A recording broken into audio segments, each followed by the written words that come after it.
What a headshot! What a head! How's it, guys? This is Dayvy, FPL, and welcome back to the Fantasy Premier League video here on my channel. Now in this video, I'll be taking you guys through my transfer plan for the upcoming Game Week 28. So firstly, I just want to apologize for not uploading any Game Week 27 content. Unfortunately, I had to go to Namibia for family reasons, but it feels good to be back and making content for Game Week 28. So super hyped to get back to the way things were with the videos, and also excited to show you guys the updated rank after 2 game weeks. So as always, in these transfer plans, let's first take a look at how Game Week 27 went. Then I'll be jumping into all the goodness for Game Week 28, as well as a quick look at blank Game Week 29 and why you guys have to start planning for it. So if that's what you guys are interested in, sit back, relax, and let's get straight into it. So going over a quick review of how Game Week 27 went, as mentioned, unfortunately, didn't create any content for this midweek deadline, but the team still managed to put on a very good performance. So as you guys can see, 66 points total and a nice green arrow to the 79k mark. I will add though, after Game Week 26 with Assistant Manager, I was sitting around the 100k mark. So a pretty big jump. If you guys do watch my videos, I think we were about the 220k mark before Game Week 26. So 80k looks a little bit more respectable. So not the best rank in the world, but not too bad. Let's hope this is a nice foundation to build on for these final game weeks.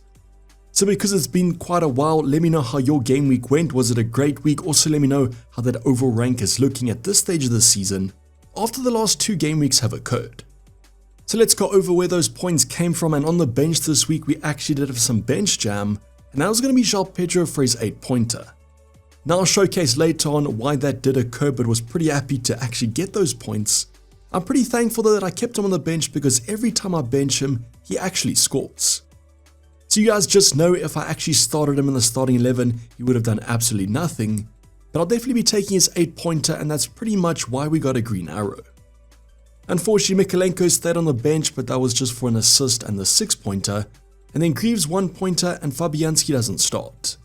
So because Fabianski doesn't play, we do have Raya between the sticks for a nice little 6-pointer. I think he had a few bonus points that were taken away.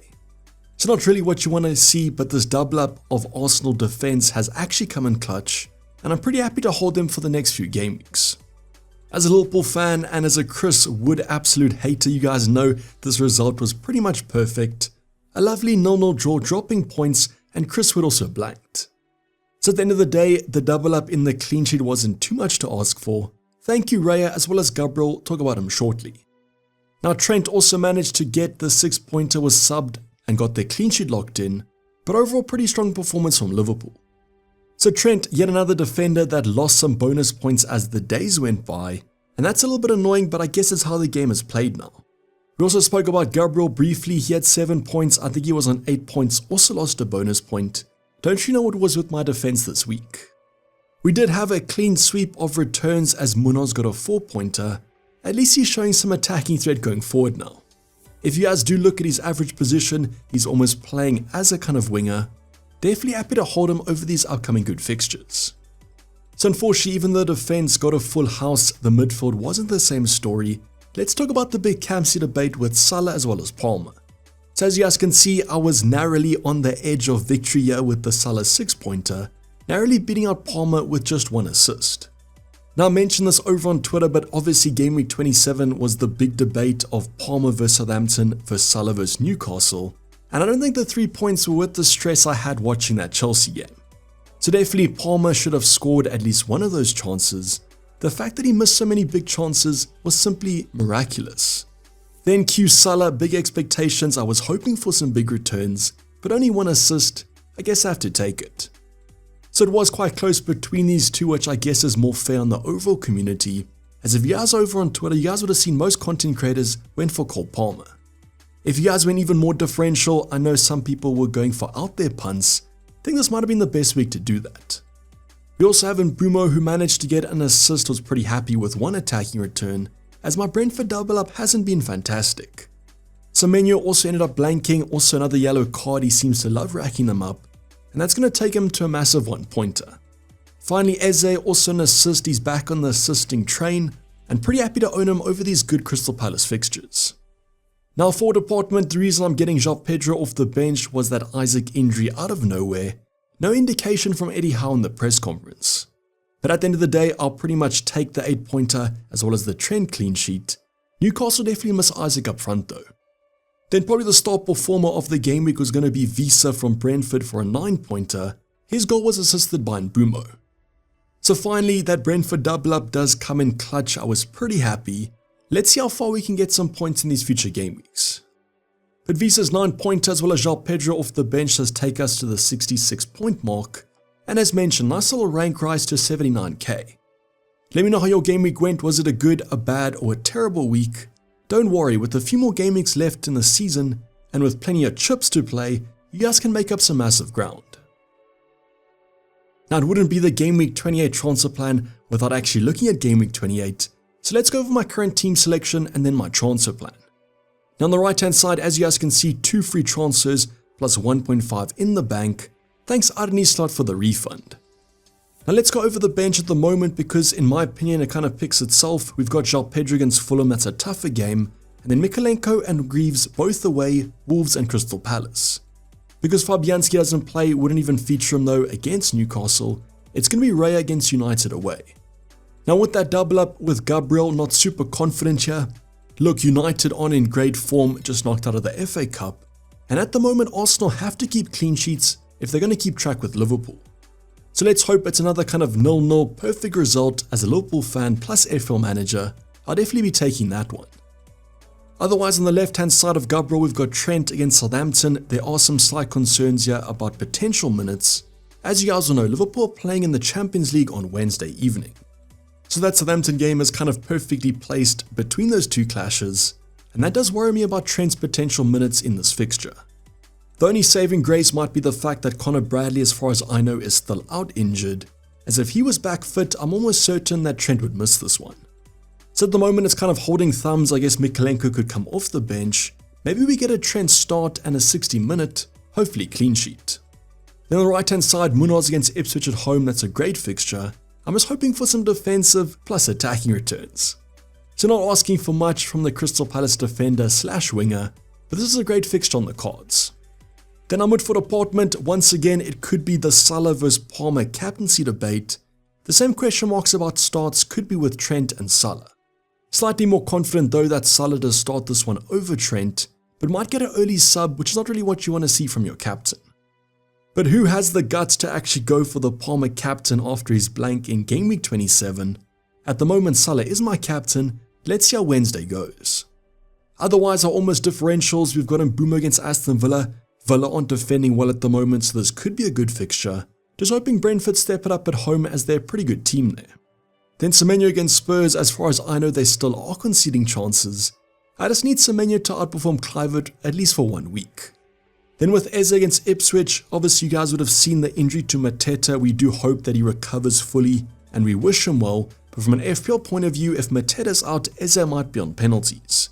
So let's see what Eze can produce. I think it's a big loss up front though.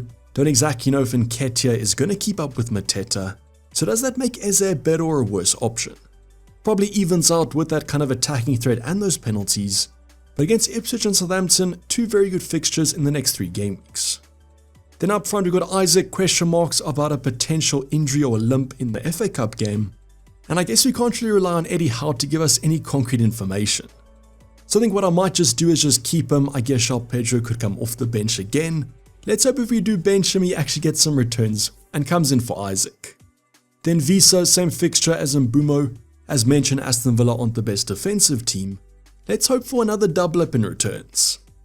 So at the moment, as you guys can see with the team and 2 free transfers, I think we are in an okay space.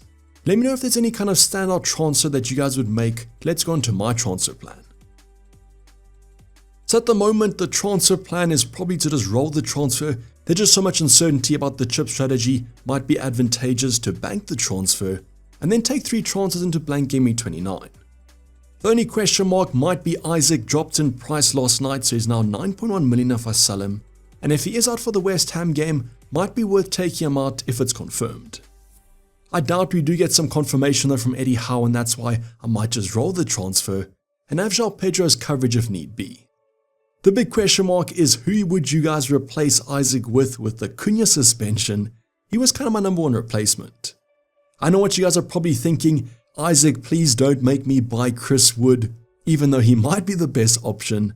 Just seems like I might go the whole season without the Nottingham Forest striker. So at the moment, Isaac, question marks about his fitness. If he is confirmed out, we might be looking to replace him, but at the moment, probably rolling the transfer. Let me know in the comments down below though, if you guys need any help with your transfer plan on my Discord server, slightly more active, there's a link in the description. You guys can also just let me know in general what transfers you guys are making for the upcoming game week, but I just want to quickly talk to you guys about blank game week 29.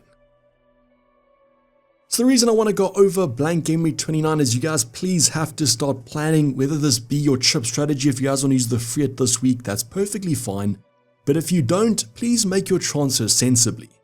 What I'm saying there is don't bring in someone like an Eze or a Munoz and then be completely shocked that they blank in 2 weeks time. Just have a plan with those free transfers. So for example, I'll be going over my team and showcasing how my current team selection looks, and I have 9 out of 11 starters. Now those 9 players aren't exactly the best. For example, Greaves against Forest, I'm not expecting a clean sheet, but it might not be worth taking a hit to replace him. Now on the right hand side, currently I've got 2 free transfers and 1.5 in the bank, but if I do roll the transfer this week, I've got 3 free transfers, and I can use that to get my team selection more up to scratch. So the first thing will be actually getting 2 starters to replace my non-starters to get a full starting 11. Now the problem does come in when you guys do look at who my non-starters are. It's Salah, Eze, Isaac, Munoz and Trent. All 5 of those players I don't want to lose for game week 30, and that's what makes this thing quite tough. So that's why I suggest just maybe rolling the transfer. Maybe more clarity comes up next week where we can do some transfer plans, as selling Salah might not be that easy. Lots of talk about potentially bringing in Haaland for game week 29 plus game week 30, but going without Salah for Everton at home in game week 30 might be quite a tough pill to swallow. I just want you guys to please focus and remember that blank game week 29 is fastly approaching, and if you guys don't do your planning, you might have to activate the free hit, which might be not optimal. So I just want to showcase my team at the moment. Thankfully, touch wood, the team does look okay, and with those 3 free transfers, I think it's going to look a lot better come next week. Stay tuned for all that Champions League football and the European football coming up this midweek. You would have seen the FA Cup had a bunch of surprises. The European football might be the same.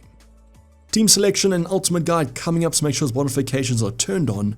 Let's hope for another massive green arrow this week. This is basically a wrap of the video, guys. Hope you guys did enjoy it. Please don't forget to like it and subscribe if you have subscribed yet. Join the Discord server, link in the description. Otherwise, see you guys for the future Game Week 28 videos. For the time being, I'm signing off. It's been Dayvy FPL, and I'm out. Cheers, bye.